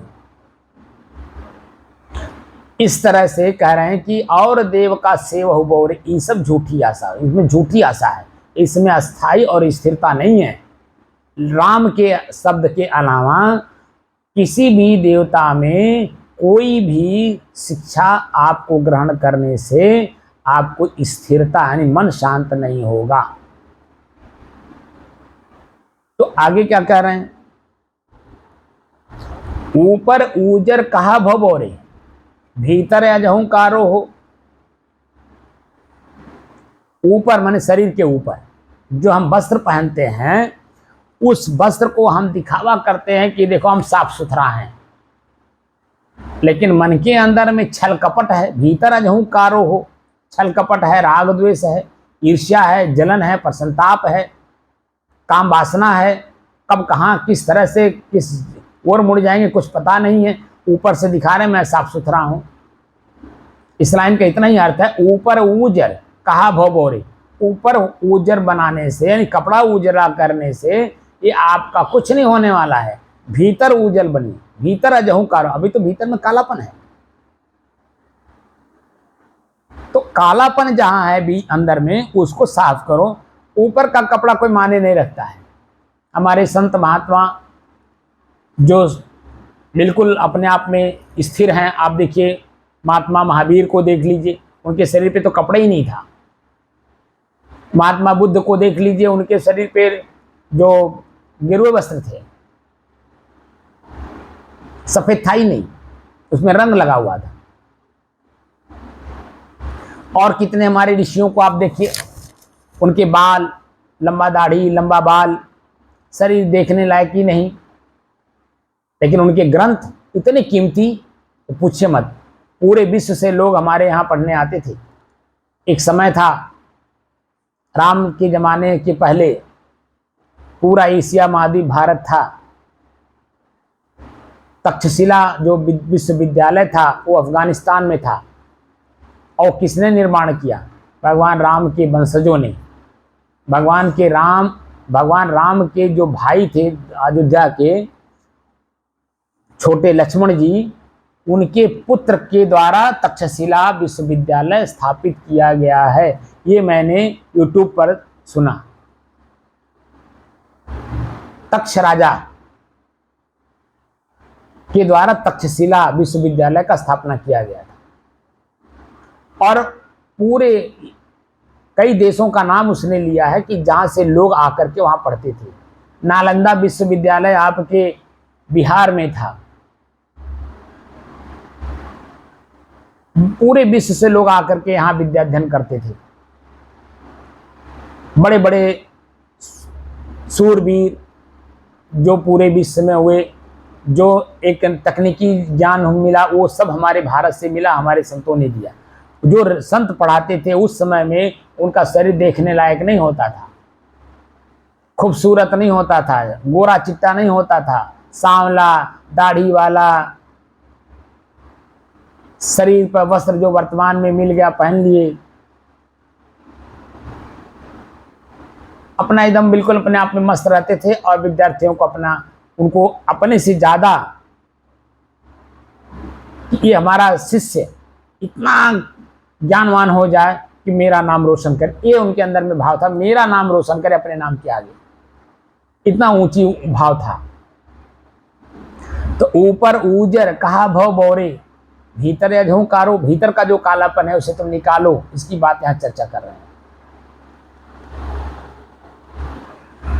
अगली लाइन कह रहे हैं कि तन के वृद्ध कहा भव बोरे मनुआ अजहू बारो हो। आप दोनों जनी के ऊपर ये बातें लागू होती हैं। तन मन शरीर वृद्ध हो गया, लेकिन मनुआ अजहू बारो हो, मन आज भी उसी जो जवानी में मन था आज भी उसी बांसों उछल रहा है। वासना में, इच्छा में, कल्पना में, हम इतना कर दें उतना कर दें, हमारा बच्चा 10 पुस्त तक बैठ के खाए, इतना हम कमाई करके रख के जाएं, इसकी जिक्र यहाँ किए हैं। तन के वृद्ध कहा भवोरे, तन के वृद्ध हो जाने से बताओ तुमने कौन सा तीर मार दिया? तुम्हारा मन तो दुखी ही है, सुखी कहाँ हुआ? तन के वृद्ध भय कहा भवोरे, मनुआ अजहू बारो, मन आज भी उसी पीड़ा से पीड़ित है जो जन्म के समय में था। जन्म से लेकर के आज तक मैं सिर्फ सुख खोज रहा हूँ, आनंद खोज रहा हूँ, लेकिन कहीं मिला नहीं। और आज भी इस अवस्था में बिल्कुल मैं दुखी का दुखी ही हूँ, पीड़ित का पीड़ित ही रह गया हूँ। अब तो अंतिम अवस्था है शरीर छोड़ने का। यहाँ ये जिक्र कर रहे हैं, मनुआ जहो बारो, बारो का मतलब जवान। आपका मन आज भी उसी दुख और पीड़ा से पीड़ित है जो पूर्व में था। मुख के दांत गए कहा भव बोरे, शरीर तो तस बूढ़ा हो ही गया, मुंह में दांत भी नहीं है। मुंह में दांत का मतलब यहाँ पे शरीर सारी एकदम निष्क्रिय हो गई है, हाथ हिल रहा है, कुछ कर नहीं सकते, पैर डगमगा रहा है, चल नहीं पा रहा है, शरीर पूरा कमजोर हो गया है, आंख से दिखाई नहीं देता, कान से सुनाई नहीं देता है। मुख के दांत गए कहा भव बोरे, भीतर दांत लोहे के हो। शरीर तो कच्चा है, मिट्टी का है, ये कब कहाँ उखड़ जाएगा कुछ पता नहीं है, लेकिन भीतर दांत लोहे के हो। भीतर में जो दांत है वह दांत लोहे का है। लोहा का मतलब मजबूत है, यानी इच्छा वासना, कल्पना, काम वासना, मोह वासना, ईर्ष्या वासना, जलन, प्रसन्नता, जितने भी ये वासनाएं हैं, ये सब एकदम मजबूत करके आप जा रहे हैं। यानी 84 लाख योनियों का पूरा व्यवस्था करके जा रहे हैं।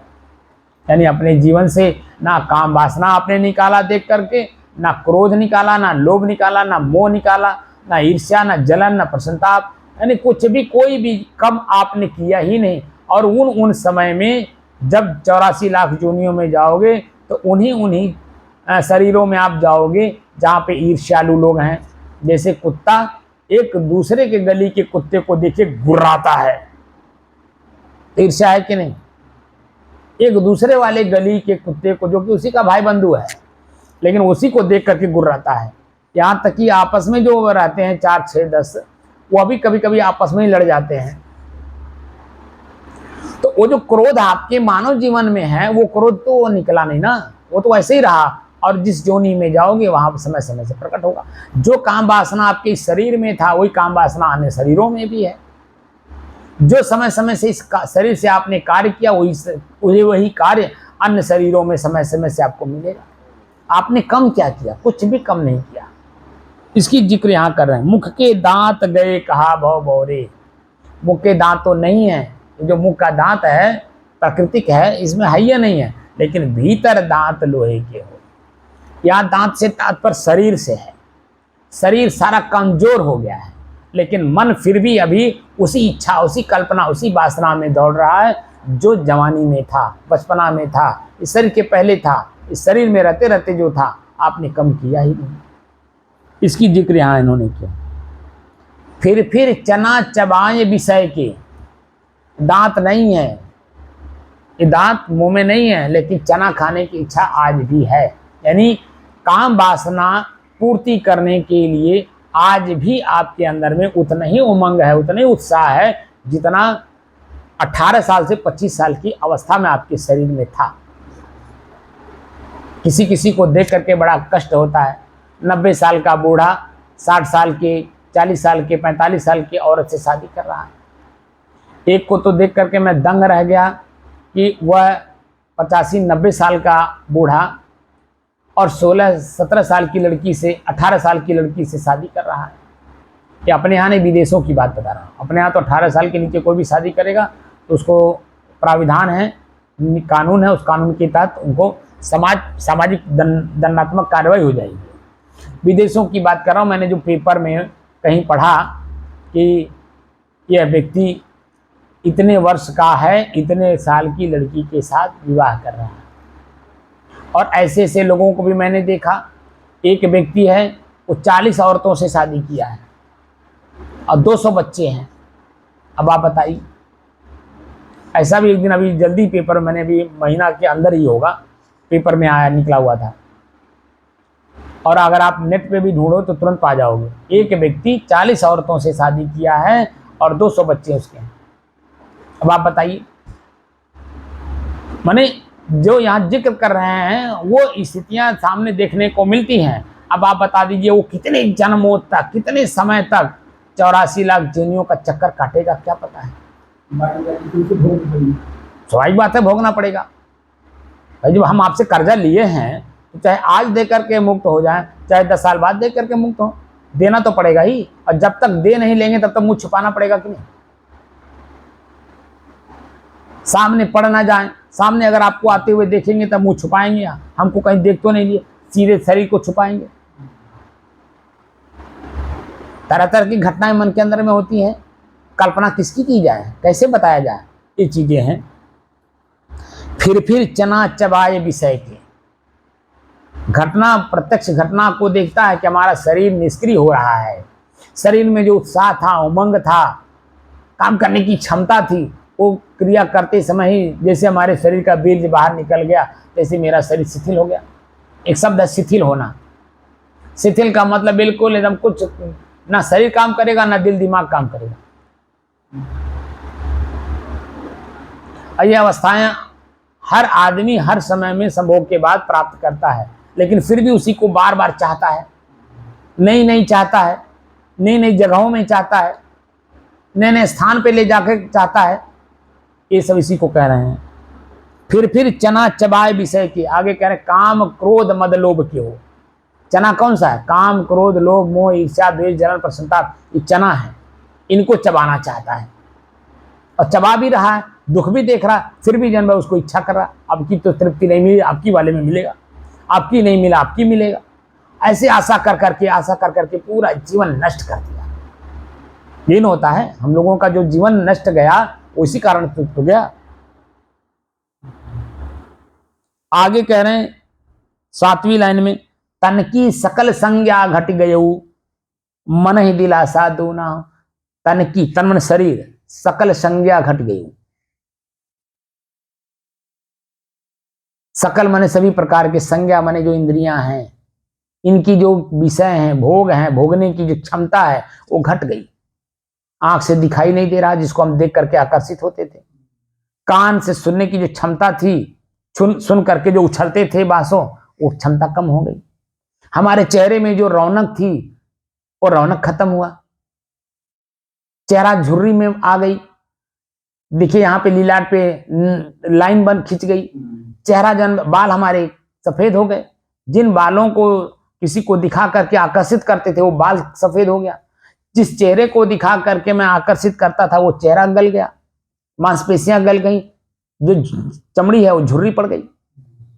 अपने शरीर से कह रहे हैं कि तन की सकल संज्ञा घट गई, सभी प्रकार के संज्ञाएं घट गई, इनकी क्रियाएं आवश्यकताएं सब घट गई।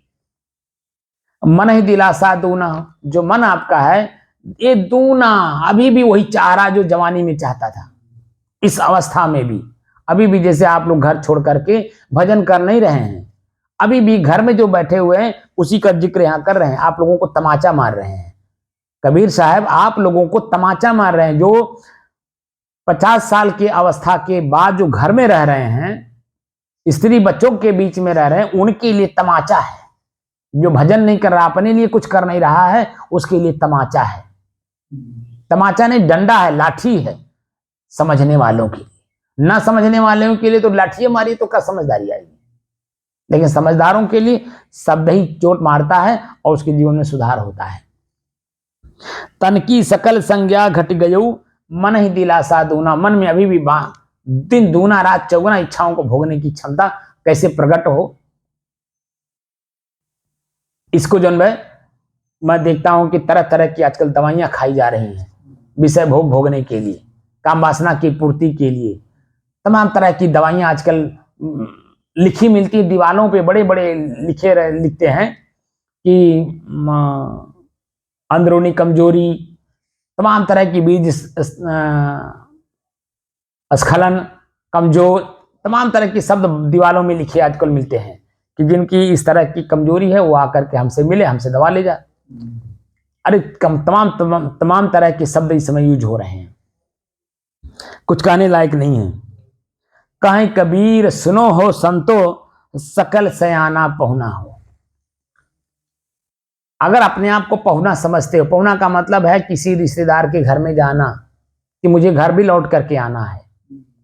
जब पहुना जो बन करके जाता है उसको ज्ञान रहता है कि मैं जिस काम के लिए जा रहा हूं उस काम को करके तुरंत अपने घर वापस लौटना है। तो सकल सयाना पहुना हो। जो साधक है, संत है, संतों की जिक्र कर कहा है कबीर सुनो हो संतों। साधकों को, संतों को कह रहे हैं, जो परिपूर्ण है उनके लिए कह रहे हैं। जो अपने आप को, अपनी काम वासना को जीत लिया, अपने शरीर को जीत लिया, शरीर के इंद्रियों के विषयों को जीत लिया, उनके भोग को जीत लिया, अपने बस में कर लिया, उनको कह रहे हैं जो अपने आप में शांत रहते हो।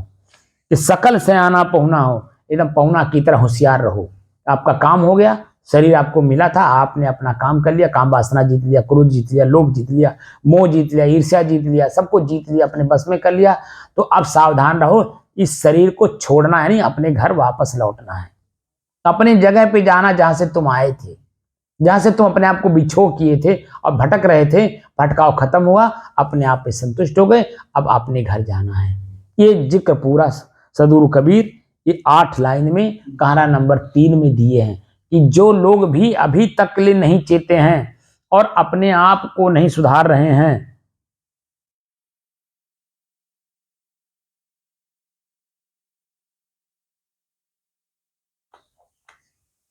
वह सभी लोग अब से कम सावधान हो जाएं, सतर्क हो जाएं और सतर्क होकर के अपने काम को करें, जिस काम को करने के लिए मानव शरीर आपको भगवान ने दिया है। यानी प्रकृति ने आपको जिस काम करने के लिए सुंदर, सुडौल, चिंतनशील, मननशील काम करने की क्षमता, हर चीज जो आपको उपलब्ध कराई है प्रकृति ने, इसका सदुपयोग करो, इसका उपयोग करो और अपने आप को, अपने ही दुखों से अपने आप को मुक्त कर लो।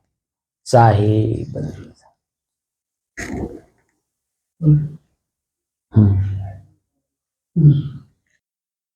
आपको कुछ समझ में आया नंदलाल जी? हाँ साहब सही है, सही है, लेकिन करेंगे नहीं।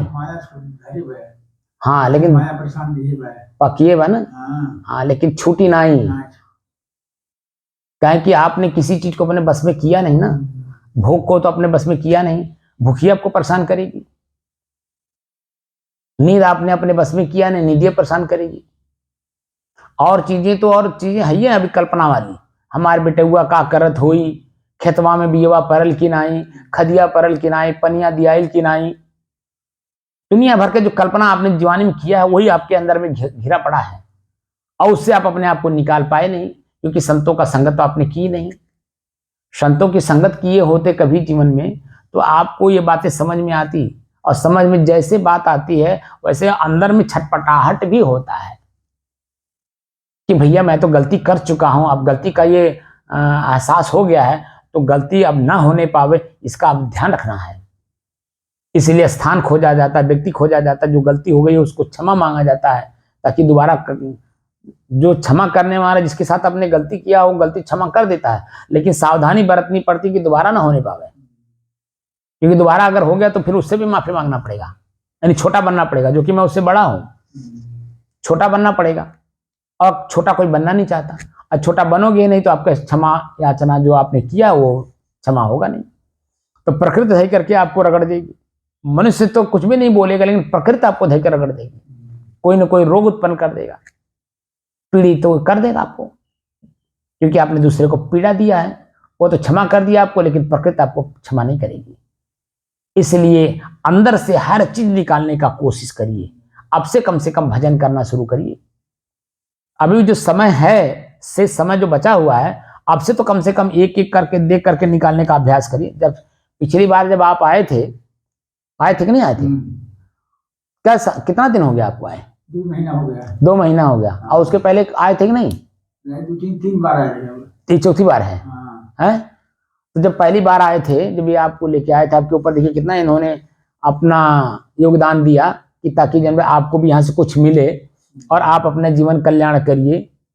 अब लेकिन आपके अंदर में कोई चिंता गम नहीं है कि मेरा भी कुछ कल्याण होना है। खैर, करना आपको है, प्राप्त करना आपको, आप जैसा करोगे। हमारा तो काम है आपको उपदेश दे देना कि ये जो काम आप कर रहे हैं ये आपका हित नहीं करेगा, जब भी करेगा तो आपका अहित ही करेगा। ठीक है ना? तो इसलिए अपने आप को सुधारिए, कोशिश करिए, जो अंदर में कचरा भर लिए हैं उन कचराओं को धीरे धीरे एक एक करके साफ करने का अभी से अभ्यास करिए। मैंने कुछ साधना बताया था, उस साधना को घर पे करते हैं कि नहीं? कुछ बताया था ना जब पहली बार आए थे आप? हाँ, क्या बताया था? ये बताया जाता है कि थोड़ा धीरे धीरे धीरे धीरे अंदर यानी सांस रोको और उसके बाद में साधना करो कि मतलब कि उसमें माया जंजाल है फिर है। नहीं, मैंने श्वास रोकने की कहाँ बात कही है? कब कहा आपसे? क्योंकि श्वास रोकिए। क्यों राम अवतार बाबू? सांस देखने के लिए बताया था। हम्म? सांस देखिए, मुझसे अलग है। श्वास रोकने के लिए मैं कभी किसी को प्रेरणा दिया ही नहीं। आप कैसे कह दिए कि श्वास देख? मतलब श्वास रोकना नहीं, श्वास देखना है। जैसे आप हमको अलग देख रहे हैं कि नहीं देख रहे हैं? मेरी आवाज आपके कान तक जा रही कि नहीं जा रही? मेरा मुंह हिल रहा है, हाथ हिल रहा है, आवाज निकल रही है, आपके कान तक जा रहा है, तो समझ रहे हैं कि नहीं समझ रहे हैं? तो ऐसे ही जब आप अपने से अलग, जैसे मैं आपसे अलग हूं, हम हमारी क्रियाएं आपकी आंखें देख रही हैं, तो आपके मस्तिष्क समझ रहा है कि क्या कहना चाहते हैं। और मैं करूं और आवाज ना आवे तो आप क्या समझेंगे? उल्टा समझेंगे। जो मैं समझाना चाहूंगा वो नहीं समझेंगे। आपका मन कुछ का कुछ समझ लेगा कि क्या कहना चाह रहे हैं, पता नहीं क्या कह रहे हैं, और उस पता नहीं क्या में क्या क्या से क्या आप समझ लेंगे। आज लेकिन आवाज निकल रही है, आपके कान तक जा रहा है, आंख देख रहा है, मस्तिष्क जो है उसको समझ रहा है कि ये क्या कह रहे हैं। ऐसे ही जब अपने से अलग होकर के अपने सांस को देखेंगे तब ना समझ में आएगा कि मेरा सांस मुझे क्या दे रहा है, मेरे श्वास में मुझे क्या मिल रहा है। श्वास रोकने की बात हमने कभी नहीं कहा है, श्वास देखने की बात करता हूं मैं। अपने श्वास को अपने से अलग होकर के देखो। और जब तक अपने श्वास को अपने से अलग होकर के नहीं देखेंगे तो अपनी जो अंदर में कमी है वो कैसे दिखाई देगा? मैं जो कर रहा हूं वो अलग है मेरे से, मैं कर रहा हूं, और इसका परिणाम क्या आएगा और क्या आ रहा है कैसे समझ में आएगा? समझ में बात नहीं आएगी। तो जब शुरुआती दौर में आप आए थे उस समय मैंने इस श्वास को देखने की बात कही थी, और चौथी बार आप आए हैं तभी भी मैं वही बात कर रहा हूं, लेकिन आपने कभी नहीं किया होगा। मान लीजिए यहाँ तो आप आए हैं रिश्तेदारी में और ये आपके रिश्तेदार हैं, ठीक? आप यहाँ ज़्यादा से ज़्यादा 2-4 दिन रुकेंगे, बहुत ज़्यादा अगर कोशिश करेंगे तो 2-4 दिन, लेकिन फिर भाग के घर पे ही जाएंगे। इसी को पहुना बोलते हैं कि पहुना जो है जब दूसरे के घर जाता है रिश्तेदारी में, तो जब अपने जिस काम के लिए जाता है वो काम जब कर लेता है तो बार बार मन ये कहता है अब चला जाए, अब चला जाए, अब रुकना ठीक नहीं है। अरे सबसे मिल लिए जुल लिए, बातचीत हो गई, और जिस काम के लिए आए थे वो काम भी मेरा हो गया, अब यहाँ रुकने की जरूरत नहीं, चला जाए। ऐसे ही शरीर का है, ये शरीर हम लोगों को पहुना मिला है, हम लोग पहुना है शरीर में, और ये शरीर मिला है अपने आप को अपने आप से ही, अपने आप की वासना से मुक्त करने के लिए। इच्छा, कल्पना, काम, क्रोध, लोभ, मोह, राग, द्वेष, इससे मुक्त करने के लिए शरीर मिला है। और हम क्या कर रहे हैं? उसी को और मजबूत कर रहे हैं, और उसी को मजबूत कर लिए। कमजोर करवे नहीं किए, तो कमजोर नहीं करेंगे तो वो छूटेगा कैसे? उससे मुक्त कैसे होंगे हम? आप बार बार गाली गलौज करते रहिए तो दुश्मन बनते ही रहेंगे, तो गाली गलौज तो छोड़ना पड़ेगा कि नहीं? तभी तो दुश्मन कम होंगे। और जो बन गए हैं उनके साथ प्रेम से वार्तालाप करना होगा, भैया मेरे से गलती हो गई थी, अब आपसे हम गाली गलौज बात नहीं करेंगे। तब आपका जो जीवन है वो उज्जवल होगा, प्रसन्नचित होगा, सामाजिक होगा, समाज के लोगों के बीच में बैठने लायक आप होंगे, तरह तरह की चीज़ें बनती, तब आपका इज्जत बढ़ेगा समाज में। हर व्यक्ति आपको बाबू, भैया, काका, दादा कहेगा, आपके सामने हाथ जोड़ेगा। जैसे आप किसी के सामने हाथ जोड़ते हैं कि नहीं, उसको क्या समझ कर जोड़ते हैं? अपने से बड़ा समझ करके ना, चरित्रवान समझ करके, ज्ञानवान समझ करके तो जोड़ते हैं। ऐसे ही जब आप ज्ञानवान हो जाएंगे, चरित्रवान हो जाएंगे, धनवान होंगे आप अंदर से, तो आपके सामने लोग हाथ जोड़ेंगे। लेकिन हम बनना नहीं चाहते, यही दोष है। कबीर साहब कहते हैं बिना स्वयं के किए, जैसे थाली सामने रखा हो, अब अपने हाथ से उठाकर अपने मुंह में न डाली तो कोई दूसरा आपके मुंह में डाल देगा? क्यों डाल देगा? जिससे आपका स्वार्थ नहीं चलेगा वो क्यों उठा करके आपके मुंह में डालेगा? अगर मान लो कोई डाल भी रहा है, जैसे पत्नी है, बेटा है, नाती है, ये डाल भी रहे हैं तो उनका स्वार्थ है, स्वार्थ में डालेंगे। वो भी खाली मुंह है तब तो ले जाएंगे, मुंह आप खोलबे नहीं करें तो क्या जबरदस्ती डाल देंगे? तब तो कुल काम अपने ही तो करना पड़ेगा। और अपना काम हमें पता नहीं है कि हमें क्या करना है। उसी का हमारे महापुरुष लोग, संत लोग जगाते हैं, जागो, तुम जो कर रहे हो, क्या कर रहे हो, तुम्हें कुछ पता है तुम क्या कर रहे हो? तुम तो वो काम कर रहे हो जो कुत्ता, बिल्ली, सूअर, कुकर, घोड़ा, गधा सब लोग करते हैं, कीड़े मकोड़े करते हैं। ये जो पड़ोए के कीड़े हैं वह भी, उनके भी नर मादा होते हैं। पड़ोए के कीड़े में नर मादा होते हैं कि नहीं? होते हैं ना। वह भी देखिए वहां बच्चा पैदा करता है। अब वही काम आप भी कर रहे हैं, तो उसमें और आप में क्या अंतर है? अंतर तो ढूंढना पड़ेगा ना, कि जो अन्य जातियां, कुत्ता, बिल्ली, सूअर, कुकर, घोड़ा, गधा, ये जो पैदा कर रहे हैं, काम कर रहे हैं, वो मानव जाति में आने के बाद भी अगर मैं उन जातियों का काम करूं, तो बताइए मेरे नकिष्ट आदमी कौन है? नहीं तो मेरे जैसा नकिष्ट आदमी कौन है? फर्क तो तभी ढूंढेंगे ना जब उनको जानेंगे और अपने को तुलना करेंगे, तब ना फर्क मिलेगा। हम तो वही उन्हीं के कमों कार्य किए जा रहे हैं, तो फर्क कहाँ होगा? यानी हम भी कुत्ता, बिल्ली, सूअर, कुकर, घोड़ा से बड़ा हुए नहीं, मनुष्य बने ही नहीं। मननाथ मनुष्य, हमारा दुख क्या है इस पर चिंतन करना, हमारा दुख का निवारण कैसे होगा इस पर चिंतन करना, इस पर कार्य करना। और जब तक हमारा दुख, हमारा पीड़ा खत्म न हो जाए, तब तक उस पर कार्य करते रहना, चलते रहना, ये मनुष्यत्व है। हम तो और उसी को भोग भोग करके और मजबूत कर रहे हैं। तो मजबूत करने के लिए कमजोर करना है, और जितना ही आपका मनोवृत्तियां कमजोर होंगी, इंद्रियां कमजोर होंगी, उतना अंदर की आपकी अपनी शक्ति मजबूत होगी। बाहर की आपकी जो हैसियत है, ये भीतर से आपको कमजोर कर दिया है। जितने बड़े धनवान लोग आपने देखा होगा, घर बड़े बड़े मकान हैं, बड़ी बड़ी गाड़ियां हैं, नौकर चाकर हैं, आप उनके अंदर झांक करके देखो, ईर्ष्या से भरे हैं, दुख से पीड़ित हैं, चिंताग्रसित हैं। लेकिन आपको देख लीजिए, आपको कोई चिंता नहीं है, क्योंकि आपके अंदर में किसी के प्रति द्वेष नहीं है, आपने किसी का कोई धन नहीं छीना है, किसी को गाली गलौज नहीं किया, मारपीट नहीं किया, तो आपको रिवाल्वर, डंडा कुछ लेकर चलने की जरूरत नहीं, आप खाली हाथ चलते हो। कोई भय है तब? लेकिन उनको देखे तो बाहरी धनवान बनना अंदर से कमजोर होना है, और अंदर का मजबूती बाहरी कमजोरी है। बाहर से कमजोर बनिए, भीतर से मजबूत हो जाइए। इसीलिए सदगुरु कबीर कहते हैं कि अपने अंदर में झांको, ताको, देखो। ऐसी को महात्मा बुद्ध कहते हैं अपदीपो भो, अपना दीपक स्वयं बनो। स्वयं अपने गरीबी को देखो, तो धीरे धीरे जैसे गरीबी समझ में आएगी, तो धीरे धीरे कमा कमा करके आप अमीर भी बन जाएंगे। बाहर तो सब दिखाई दे रहा है। ऐसे ही जब अपने आप को कमजोर समझिए, अंदर से मेरा काम वासना बलवान है, क्रोध वासना बलवान है, ईर्ष्या बलवान है, जलन बलवान है, उसको धीरे धीरे निकालने का प्रयास करिए। तो धीरे धीरे जब वो सब निकलेंगे, तो आप अंदर से मजबूत होते जाएंगे। और आपके अंदर की मजबूती, बाहर की मजबूती, दोनों में जो है फर्क ये है कि आपका मोक्ष हो जाएगा। यानी दोबारा कोई शरीर आपको धारण नहीं करना पड़ेगा, चाहे मानव का हो, चाहे मानवेतर अन्य जोनियां हो। किसी शरीर में आपको जाने की जरूरत नहीं, क्योंकि जिस शरीर में जाएंगे उस शरीर के प्राकृतिक नियमों में बंध जाना पड़ेगा। जैसे कुत्ता है, वो चिंतन करके अपने आप को काम वासना से मुक्त नहीं कर सकता। जैसे कुआर अभी लग गया, अब देखिए एक कुतिया के पीछे 10-10, 15-15 कुत्ते घूमते हैं और अपने में काटा पीटी करते हैं, लड़ाई झगड़ा करते हैं, एक दूसरे के ऊपर एक दूसरा गुर्राता है। तो वो प्राकृतिक नियम में बंधा हुआ है, शरीर के प्रकृति के नियम में बंध गया, वो अपने आप को मुक्त नहीं कर सकता वहां से। तो क्या हम कुत्ता हैं? क्या हम घोड़ा हैं? क्या गधा हैं? क्या बैल हैं? क्या कीड़ा है, मकोड़ा है, जानवर हैं? हम तो शुद्ध मनुष्य हैं। अपने आप को, अपनी कमी को देख करके हम अपनी कमी, कोई भी कमी हमारे अंदर में हो, उसको हम दूर कर सकते हैं। ऐसी शक्ति हमें मिली हुई है। इसको कहते हैं मनुष्य। मनुष्य में मनन करने की क्षमता है, अपने दुख को अपने आप से, अपने जीवन से निकालने की क्षमता है।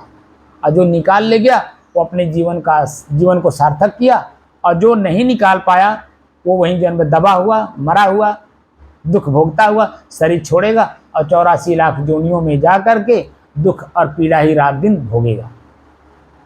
क्योंकि वहाँ ना कपड़ा मिलेगा, ना भोजन मिलेगा, ना कोई आपको प्रेम करने वाला मिलेगा, क्योंकि मानव जीवन में आपने वो सब काम किया ही नहीं है। किसी को अपने से बड़ा समझा ही नहीं कि सामने वाला भी मेरे ही तरह है। जिस दुख से, जिस पीड़ा से मैं पीड़ित हूँ, उसी दुख से, उसी पीड़ा से वो भी पीड़ित है। अपने पीड़ा हम मुक्त करें, सामने वाले को विचारों के माध्यम से, आचरण के माध्यम से सामने वाले की पीड़ा को भी हम मुक्त कराएं। हम तो भोग भोग करके और पुष्ट कर दिए, मजबूत कर दिए, लेकिन वो मुक्ति अपने आपको करना है। अगर आपने इस जीवन में कबीर साहब के अभी भी अगर आपके मन में ये बातें तीर की तरह चुभ गई हो, तो आपसे कम से कम अपने श्वास को अलग से देखिए। और श्वास को अलग से देखेंगे तो हर काम आप जो करते हैं ना, आपको समझ में आ जाएगा। क्योंकि अब तो क्षमता नहीं रह गई, क्योंकि शरीर गल गया है, चिंतन करने की क्षमता कम हो गई है, संगत आपको मिलेगा नहीं, मैं बार बार आपके घर जाऊंगा नहीं। तो इसलिए जितना भी आपको मिल जाए यहाँ से उसका पालन करिए, धीरे धीरे एक एक करके निकालने का प्रयास करिए। समझ में आई कि नहीं आई? साहेब करेंगे घर में जाके कि नहीं? ससिया रोकेंगे कि ससिया देखेंगे? हाँ, अपने से अलग होकर के देखिए कि मेरा श्वास कैसे चल रहा है। प्रश्न है कि मेरा श्वास कैसे चल रहा। अगर मन में चिंता होगी, पहली बात तो आपका मन आपके अपने श्वास पर टिकेगा नहीं, बार बार अपने श्वास को देखेगा नहीं। क्यों? क्योंकि इतना कबाड़ भर लिया है, यहाँ जाना है, वहाँ जाना है, उनसे मिलना है, वो फलाने ऐसे कह दिए, फलाने वैसा कह दिए। वो जो कबाड़ भर लिए हैं वो बार बार याद आएगा, अपना श्वास याद नहीं आएगा। लेकिन अभ्यास करिए कि बार बार कहीं भी मन जाता हो वहाँ से लौटा करके फिर अपने श्वास को देखिए, बार बार देखिए, बार बार देखिए, बार बार देखिए। तो एक समय ऐसा आएगा कि बाहरी जो चिंतन है, चिंता है, वो मुक्त हो जाएगा आपका मन, और अपने श्वास को लगातार देखने में सक्षम हो जाएगा, यानी मजबूत हो जाएगा। तो अपने श्वास को देखिए कि मेरा श्वास कैसे चल रहा है। यानी मन में चिंता होगी तो आपका श्वास की गति तेज होगी। अगर मन में चिंतन होगा तो भी आपकी श्वास की गति तेज होगी। लेकिन मन में जब चिंता नहीं होगी और चिंतन नहीं होगा तो आपकी श्वास की गति धीमी चलेगी, यानी मध्यम चलेगी। धीमी नहीं, मध्यम चलेगी। जो शरीर को चाहिए, सुचारू रूप से शरीर को चलने के लिए आपकी श्वास की गति मध्यम चाहिए, ना धीमी चाहिए ना तेज चाहिए, मध्यम गति चाहिए, तब आपका शरीर स्वस्थ रहता है। नहीं तो आजकल देखिए लोग नापते मशीन से, कहते ब्लड प्रेशर हो गया। तो ब्लड प्रेशर क्यों? आप ज़्यादा सोचते हैं, तो शायद ज़्यादा सोचने के कारण आपका ब्लड जो खून है वो तेज गति से चलने लगता है। श्वास के माध्यम से ही आपका जो है खून की गति भी चलती है, तो ब्लड प्रेशर बढ़ जाएगा। इसलिए ब्लड प्रेशर कम करने के लिए अपने श्वास को देखने का अभ्यास करिए। और श्वास को इतना ही आप जब करेंगे तो आगे जब फिर आपको ज़रूरत पड़ेगी फिर आ जाइएगा। पहले तो अपने श्वास को देखने में तो मन लगाइए, क्योंकि मना पहले ससिए देखे में नहीं लगाइए, क्योंकि इतना भटक चुका है, इतना कबाड़ भर लिया अंदर। कितनी उम्र हो गई आपकी? 67 साल, 67-68 साल। तो जन्म से लेकर के अब तक तो कबाड़े भरते रहे। अब उसे खाली करना है। जैसे जो कमरा हो, अब बड़ा सा हो, अब हमें जीवन भर जब से आप जन्म लिए कबाड़े भरते रहिए, तो जब समझ में आएगा यार मैं रहूँगा कहाँ जब कबाड़े भर दिया हूँ, तो रहने के लिए कबाड़ खाली करना पड़ेगा कि नहीं? तो कबाड़ खाली करने में कितना समय लगेगा? समय लगेगा ना। तो ये है कि जिससे समझ में आ जाए कि मैं रहूँगा कहाँ, ठंडी गर्मी बरसात से बचूंगा कैसे, ये तूफान आएगा तो बचूंगा कैसे, जैसे ये ज्ञान आपको हुआ तो कबाड़ बाहर करेंगे कि नहीं करेंगे? भले उसमें 1 दिन लग जाए, 2 दिन लग जाए, हफ्ता दिन लग जाए, 15 दिन लग जाए, महीना दिन लग जाए, सालों लग जाए, लेकिन लग करके उसको खाली करेंगे। और खाली करके जब मकान खाली हो जाएगा तब अपने रहने का साजो सामान रखेंगे और रख करके उसी में आनंद से सोएंगे। ऐसे हमारा जो एक शरीर है, मकान है, इस मकान में हमने कबाड़ भर लिया है। तो अब मकान में हम संतुष्ट होना चाहते हैं, शांत होना चाहते हैं, तृप्त होना चाहते हैं, तो जो कबाड़ है उसको निकालेंगे नहीं तो तृप्त कैसे होंगे? क्योंकि चिंताएं यहाँ हैं, बार बार चिंता आपको घेरेगी, दुख देगा, पीड़ा देगा, पश्चाताप में डूबेंगे और अपने आप पे इस समय ग्लानि होती होगी कि मैंने क्या किया, कुछ नहीं किया। जो करना था, जो समय था, उसको तो मैंने किया नहीं। जो नहीं करना था, जो सभी लोग कर रहे थे, वही मैं भी कर लिया। क्या किया मैंने? अब शरीर छोड़ने का समय हो रहा है, दुख और पीड़ा लेके जाएंगे। ना ये पत्नी जाएगी, ना बेटा जाएगा, ना घर जाएगा, ना आपका खेत जाएगा, ना कमाई जाएगी। यहाँ तक कि आपका अपना शरीर, आपके शरीर में रहते रहते देखिए कमजोर हो गया कि नहीं हो गया? हो गया ना। जो जवानी में इसमें ताकत थी वो आज रह गई। जो आज ताकत है वो अभी एक एक दिन घटेगा कि नहीं घटेगा। तो अभी जो ताकत है, बल है, समझदारी है, उसका तो उपयोग करिए। उपयोग कर करके अपने जीवन को हल्का फुल्का कुछ तो हल्का करिए। न काम वासना अगर अंदर से निकाल पाइए तो क्रोध तो निकालिए। किसी के ऊपर गुस्सा मत करिए, सुन करके सहन करने की क्षमता बनाइए। किसी के प्रति ईर्ष्या मत करिए, द्वेष मत करिए, जलन मत करिए। कुछ तो निकालिए एक एक करके। कुछ जो निकला रहेगा, मान लें पुनः जन्म जाएंगे भी तो उन जोनियों में नहीं जाएंगे जो इन जोनियों। हाँ, समझ में आया? ठीक, अच्छा, साहेब बंदगी साहेब।